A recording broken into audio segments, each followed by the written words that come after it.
समन्वयमा हाम्रो आदरणीय ठुलबुवा दुर्गाप्रसाद भण्डारी हुनुहुन्छ र मैले यो हिमशिखर कोअपरेटिभले नवोदय माविलाई मादल दिने प्लान गरेका रहेछन्।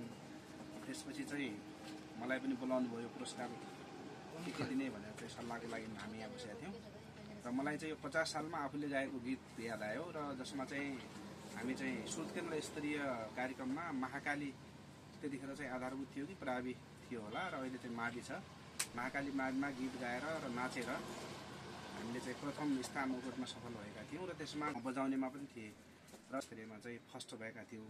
त्यसको चाहिँ गीतको 1-2 लाइन मलाई याद भयो हुनाले म तपाईँहरूलाई चाहिँ सुनाउन चाहन्छु। अब स्वर त बिग्रिसक्यो होला। देशका हिमाल अग्ला छन् सोसिँदै